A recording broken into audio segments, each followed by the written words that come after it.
नमस्कार। जय श्री कृष्णा। श्रीमद् वाल्मीकि रामायण बालकांड के श्लोक का हिंदी में अर्थ निरंतर और क्रमशः सुना रही हूँ। कृपया आप लोग पूरा सुना करें और पसंद आए तो लाइक करें। अब तक मैंने आपको 32 सरगह सुनाई हूँ। आज मैं आपको 33 सरगह सुनाऊंगी। पिछले सर्ग में आपने सुना कि वायु देवता ने जो कुशनाभ की 100 पुत्रियां थीं, कन्याएं थीं, उन्हें विवाह के लिए आमंत्रित किया और इन लोगों ने विवाह का प्रस्ताव जब ठुकरा दिया तो वायु ने क्रोध किए और उनके शरीर में घुस गए। घुस जाने के कारण उन कन्याओं को वात रोग हो गया और मुट्ठी बराबर 1 हाथ की हो गई। 1 हाथ की जो मुट्ठी बराबर है, और बड़े कष्ट से पिता के घर आई। पिता ने पूछा तो उन्होंने कहा कि आपकी मर्यादा को ध्यान में रखते हुए और हम लोगों के हृदय में कोई कुभाव नहीं था, इसलिए वायु के उस प्रस्ताव को ठुकरा दिया और उन्होंने श्राप इस तरह मेरा हाल किया। और इस सर्ग में आप सुनिए कि राजा कुशनाभ द्वारा कन्याओं के धैर्य एवं क्षमाशीलता की प्रशंसा, ब्रह्मदत्त की उत्पत्ति तथा उनके साथ कुशनाभ कन्याओं का विवाह। ब्रह्मदत्त की भी उत्पत्ति बड़ा ही रोचक है। पूरा सुनिएगा क्योंकि इसमें जितने भी कथाएं हैं नवीन हैं और नहीं सुनी हुई हैं। हमें तो नहीं सुनी, हमें प्रथम बार ही सब सुने जा रही हूँ। आइए सुनिए। तस्य तद्वचनं श्रुत्वा कुशनाभस्य धीमतः शिरोभिश्च चरणौ स्पृष्ट्वा कन्या शतं भाषत। बुद्धिमान महाराज कुशनाभ का यह वचन सुनकर उन 100 कन्याओं ने पिता के चरणों में सिर रखकर प्रणाम किया और इस प्रकार कहा, राजन, सर्वत्र संचार करने वाले वायुदेव अशुभ मार्ग का लंबन करके हम पर बलात्कार करना चाहा। धर्म पर उनकी दृष्टि नहीं थी। हमने उनसे कहा, देव आपका कल्याण हो, हमारे पिता विद्यमान हैं, हम स्वच्छंद नहीं हैं। आप पिताजी के पास जाकर हमारा वरण कीजिए। यदि वे हमें आपको सौंप देंगे तो हम आपकी हो जाएंगे। परंतु उनका मन तो पाप से बंधा हुआ था। उन्होंने हमारी बात नहीं मानी। हम सब बहनें ये ही धर्म संगत बातें कही ही रही थी तो भी उन्होंने हमें गहरी चोट पहुंचाई। बिना अपराध के ही हमें पीड़ा दी। उनकी बात सुनकर वे कुब्जा हो गई थी ना, एकदम से जब मोड़ दिया उन्होंने वात रोग से, तो दुखी और कष्ट से भी बहुत कष्ट भी मिल रहा था उन कन्याओं को। और उनकी बात सुनकर परम धर्मात्मा महातेजस्वी राजा ने उन अपनी परम उत्तम 100 कन्याओं को इस प्रकार उत्तर दिया, पुत्रियों, क्षमाशील महापुरुष ही जिसे कर सकते हैं वही क्षमा तुमने भी की है। यह तुम लोगों के द्वारा महान कार्य संपन्न हुआ। तुम सबने एक होकर जो मेरे कुल की मर्यादा पर ही दृष्टि रखी है, काम भाव को अपने मन में स्थान नहीं दिया, यह भी तुमने बहुत बड़ा काम किया है। मेरी पुत्रियों, स्त्री हो या पुरुष, उसके लिए क्षमा ही आभूषण है। पुत्रियों, तुम सब लोगों में समान रूप से जैसी क्षमा या सहिष्णुता है, वह विशेषतः देवताओं के लिए भी दुष्कर ही है। पुत्रियों, क्षमा दान और क्षमा सत्य है, क्षमा यज्ञ है, क्षमा यश है और क्षमा धर्म है। क्षमा पर भी यह संपूर्ण जगत टिका हुआ है।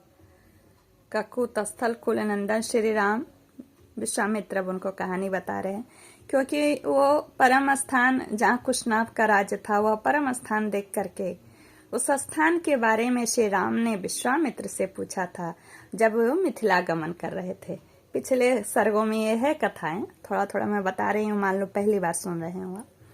देवतुल पराक्रमी राजा कुशनाभ ने कन्याओं से ऐसा कहकर उन्हें अंतःपुर में जाने की आज्ञा दे दी और मंत्रणा के तत्व को जानने वाले उन नरेश ने स्वयं मंत्रियों के साथ बैठकर कन्याओं के विवाह के विषय में विचार करना आरंभ किया।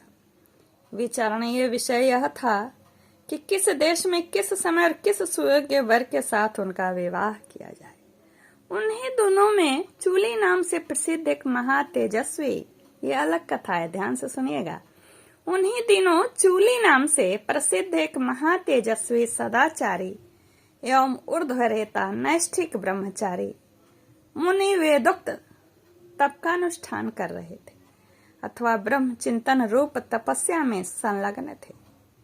कहते हैं विश्वामित्र, श्री राम तुम्हारा भला हो। उस समय एक गंधर्व कुमारी वहां रहकर उन तपस्वी मुनि की उपासना अनुग्रह की इच्छा से सेवा करती थी। उसका नाम था सोमदा, वह उर्मिला की पुत्री थी। श्री राम को संबोधन में उन्होंने आशीर्वाद देते हुए कथा आगे बढ़ाई कि तुम्हारा भला हो, कि तुमने पूछा, क्योंकि पूछने वाले से ही कथा प्रारंभ होती है। इसलिए वक्ता हमेशा पूछने वाले, प्रश्न करने वाले के आभार को प्रकट करते हुए कथाओं को आगे ले जाते हैं। कहते हैं विश्वामित्र जो वह प्रतिदिन मुनि को प्रणाम करके उनकी सेवा में लगी रहती थी। कौन? उर्मिला की पुत्री सोमदा, तथा धर्म में स्थित रहकर समय समय पर सेवा के लिए उपस्थित होती थी, यानी पवित्रता के साथ। इससे उसके ऊपर वे गौरवशाली मुनि बहुत संतुष्ट हुए। संबोधन में विश्वामित्र जी कहते हैं, रघुनंदन, शुभ समय आने पर चूली ने उस गंधर्व कन्या से कहा, शुभे, तुम्हारा कल्याण हो।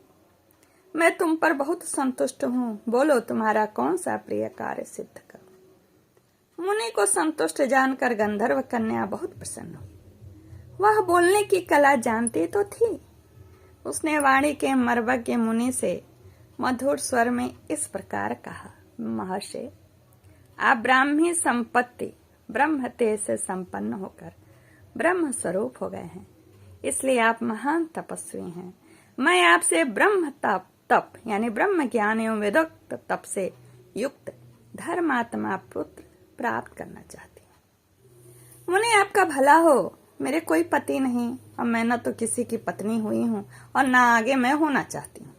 आपकी सेवा में आई हूँ। आप अपने ब्रह्म बल यानी तपः शक्ति से मुझे पुत्र प्रदान करें। उस गंधर्व कन्या की सेवा से संतुष्ट हुए ब्रह्मर्षि चूली ने उसे परम उत्तम ब्राह्म तप से संपन्न पुत्र प्रदान किया और वह पुत्र मानसिक संकल्प से प्रकट हुआ। मानस पुत्र था, उसका नाम ब्रह्मदत्त हुआ। कुशनाथ के यहाँ जब कन्याओं के विवाह का विचार चल रहा था, उस समय राजा ब्रह्मदत्त उत्तम लक्ष्मी से संपन्न हो काम्पिल्या नामक नगरी में उसी तरह निवास करते थे जैसे स्वर्ग की अमरावती पुरी में देवराज इंद्र। ककुतस्थ कुलभूषण श्री राम तब परम धर्मात्मा राजा कुशनाभ ने ब्रह्मदत्त के साथ अपनी 100 कन्याओं को ब्याह देने का निश्चय किया। महातेजस्वी भूपाल राजा कुशनाभ ने ब्रह्मदत्त को बुलाकर अत्यंत प्रसन्न चित्त से उन्हें अपनी 100 कन्याएं सौंप दी। रघुनंदन, उस समय देवराज इंद्र के समान तेजस्वी पृथ्वीपति ब्रह्मदत्त ने क्रमशः उन सभी कन्याओं का पाणी ग्रहण किया। विवाह काल में उन कन्याओं के हाथों का ब्रह्मदत्त के हाथ से स्पर्श होते ही वे सब की सब कन्याएं कुब्जत्व दोष से रहित, निरोग तथा उत्तम शोभा से संपन्न प्रतीत होने लगी। वात रोग के रूप में आए हुए वायुदेव ने उन कन्याओं को छोड़ दिया। यह देख पति राजा कुशनाभ बड़े प्रसन्न हुए और बारंबार हर्ष का अनुभव करने लगे। भूपाल राजा ब्रह्मदत्त का विवाह कार्य संपन्न हो जाने पर महाराज कुशनाभ ने उन पत्नियों तथा पुरोहितों सहित आदर पूर्वक विदा किया। गंधर्वी सोमदा ने अपने पुत्र को तथा उसके योग्य विवाह संबंध को देखकर अपनी उन पुत्र वधुओं का यथोचित रूप से अभिनंदन किया। उसने एक एक करके उन सभी राजकन्याओं को हृदय से लगाया और महाराज कुशनाभ की सराहना करके वहां से प्रस्थान किया। इस प्रकार मैंने श्रीमद् वाल्मीकि रामायण बालकांड श्लोक का हिंदी में अर्थ 33वें सर्ग का सुनाया। इतिहास श्रीमद् रामायणे वाल्मीकि आदि काव्ये बालकांडे 33 सर्गः। ओम तत्सत्। श्री राम जय जय राम, श्री राम जय जय राम। वाल्मीकि मुनि की जय हो, हनुमान जी महाराज की जय हो, गणेश भगवान की जय, परम पूज्य गुरुदेव की जय, पंचदेव की जय। श्री सीता रामचंद्राभ्याम नमः। ओम तत्सत।